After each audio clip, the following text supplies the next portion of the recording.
Long before Mansa Musa became the richest man in history, there was a warrior so powerful, so unstoppable, that legends say he was chosen by destiny itself.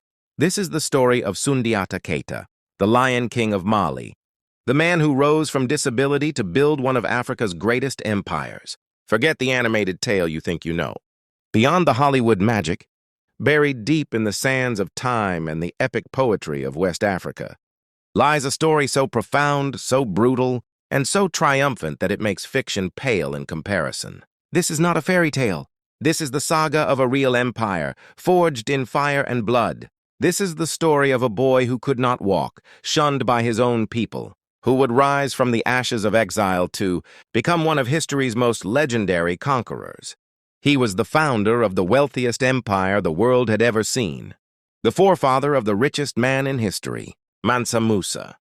His name was Sundiata Keita, and he was the true Lion King of Mali. Prepare to witness a narrative of resilience, strategy, and unbreakable will that shaped the destiny of a continent.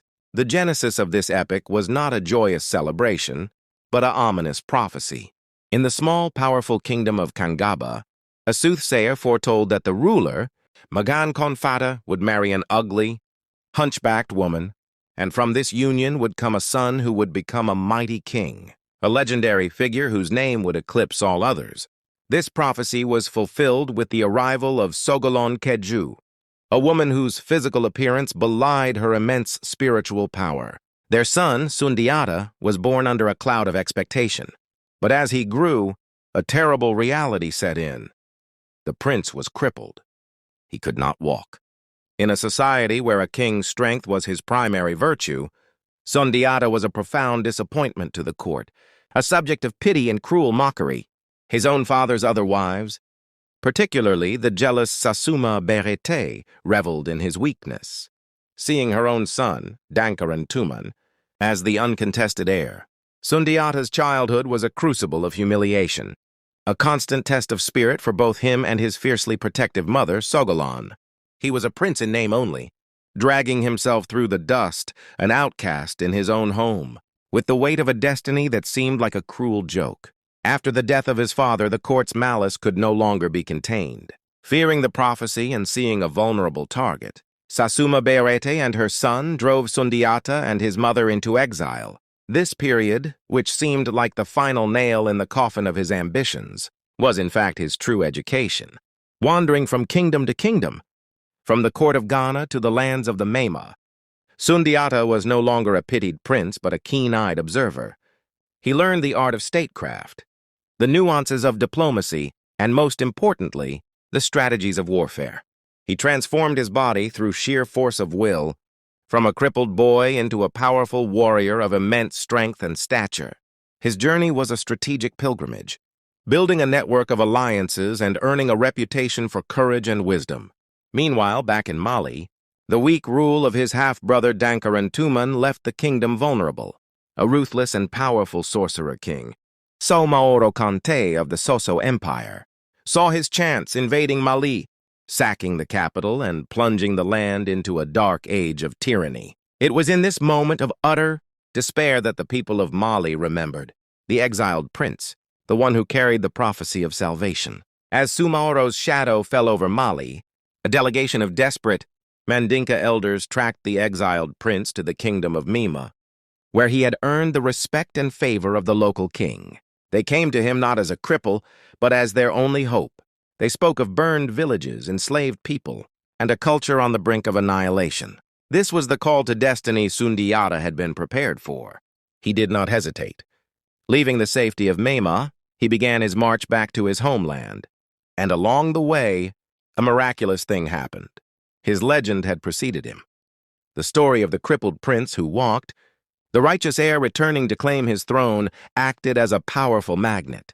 Disparate tribes who had suffered under Soumaoro's yoke, the Mandinka cavalry, skilled archers from the forests, and loyal clans who remembered his father's just rule, flocked to his banner. He was no longer just Sundiata. He was a symbol of liberation. He forged this collection of factions into a unified army, bound not just by a common enemy, but by a shared vision of a new powerful Mali, a kingdom where they would be the masters of their own fate. To understand Sundiata's victory, one must understand the sheer terror of his foe. Sumaworo Kante was not merely a conqueror, he was a figure of supernatural dread. He was a sorcerer king whose powers were said to be invincible. Legends claimed that weapons could not harm him, that he could appear and vanish at will, and that his fortress at Soso was a place of dark magic. He had conquered 9 other kingdoms, absorbing their armies and their wealth, making his military might seemingly unstoppable. His rule was built on fear and dark power. Sundiata's return, therefore, was not just a military campaign. It was a cosmic battle between 2 opposing forces: the dark, tyrannical sorcery of Sumaworo and the righteous, destined leadership of Sundiata. The initial skirmishes between their forces were more than just battles. They were tests of will and magic. Sundiata learned that conventional warfare was useless. Sumaworo would simply disappear from the battlefield. To defeat a sorcerer, Sundiata would need more than an army. He would need a weapon that could match his enemy's dark arts. The turning point in this epic struggle came not from a battlefield, but from an act of espionage and love. Sumaworo had taken the wives of defeated kings into his harem. Among them, Sundiata's own sister, Nana Triban. While captive, she discovered the source of Sumaworo's invincibility, his sacred Tana, a room housing the spiritual objects that held his power.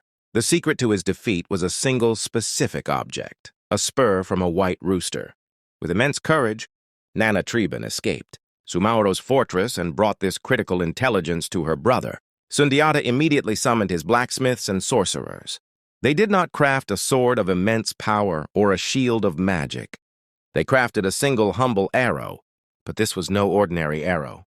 Its tip was forged and enchanted for one purpose and one purpose only: to be the instrument that would neutralize Sumaworo's magic.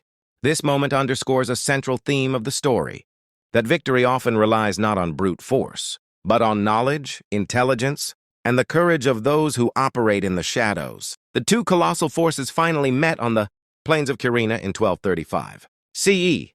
It was a scene of apocalyptic scale: the dust-choked air, the thunder of war drums, the battle cries of thousands. At the heart of the chaos were the 2 kings, Sundiata and Sumaworo, who sought each other out. Their confrontation was the climax of the war. As expected, Sumaworo, confident in his magical protection, mocked Sundiata. Blades and spears glanced off him harmlessly, but Sundiata held his ground. He notched the single, specially prepared arrow onto his bow. He did not aim for the heart or the head, for he knew that was futile.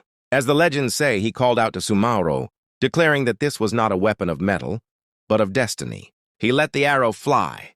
It struck the Sorcerer King's shoulder, and instead of killing him, it shattered his magical protection. Sumaworo felt his power drain away. For the first time, he felt vulnerable, and in a moment of sheer terror, he turned and fled the battlefield. With their seemingly invincible leader gone, the Soso army's morale shattered, and they were routed by Sundiata's unified and inspired forces. The Battle of Kyrene was not just a military victory, it was the birth of a nation. In the aftermath of his victory, Sundiata did not merely become king of a single city, he forged an empire. He was crowned Mansa, or emperor, of the new Mali Empire. His first act was one of profound wisdom, not vengeance. He gathered all the clan leaders at a great assembly known as the Kurokan Foga. Here, he did not impose a tyrannical rule. Instead, he established a constitution, a revolutionary charter that defined the social organization of the empire, granted rights to the various clans, established a code of conduct, and declared peace and justice for all.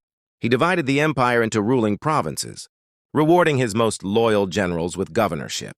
Ensuring stability through loyalty, he promoted agriculture, particularly the cultivation of cotton and grains, transforming the economy from one of plunder to one of production. He secured the trans-Saharan trade routes, laying the foundation for the immense wealth that would later define Mali.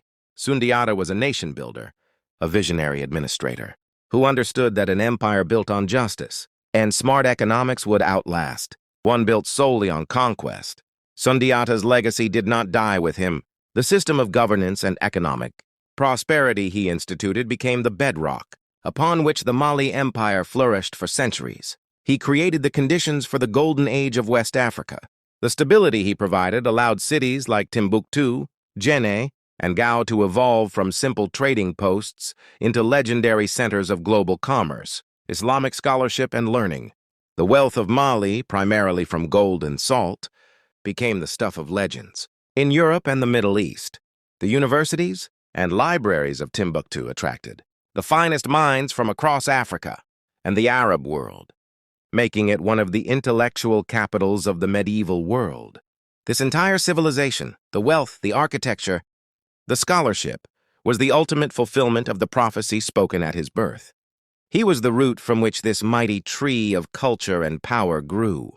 The most spectacular demonstration of the empire's power, built on Sundiata's foundation, came nearly a century later with his most famous descendant, Mansa Musa. As the 10th Mansa, Musa embarked on his legendary Hajj to Mecca in 1324. His caravan was a mobile city of thousands, including soldiers, attendants, and slaves, carrying so much gold that when he passed through Cairo, he gave away so much that he caused inflation throughout the region for a decade. He was, by all contemporary accounts, the wealthiest individual in human history. But his wealth was not for hoarding. He used it to build magnificent mosques and fund universities, permanently putting Mali on the world map. Mansa Musa was not an anomaly. He was the product of the system Sundiata Keita created. The Lion King's legacy was an empire so stable, so wealthy, and so well administered that it could produce a ruler of such global influence. So why does the story of a 13th century African king matter to us today? Because Sundiata Keita's epic is a timeless human story. It is the ultimate underdog narrative. It teaches us that perceived weakness can be the source of our greatest strength. It demonstrates that true leadership is about unity, justice, and building systems that outlive the leader. In a world often presented with a single, narrow narrative of pre-colonial Africa, Sundiata's Mali stands as a monumental testament to African empire building, administration, and global influence. It is a story of resilience, intelligence, and the unyielding pursuit of one's destiny. So the next time you hear the title, The Lion King, remember that long before it was a beloved cartoon, it was the real-life title of a man who walked from exile, defeated a sorcerer, and built one of the greatest empires in history. His name was Sundiata Keita, and his roar still echoes through the centuries. Call to action to like, subscribe, and check out the playlist on African history.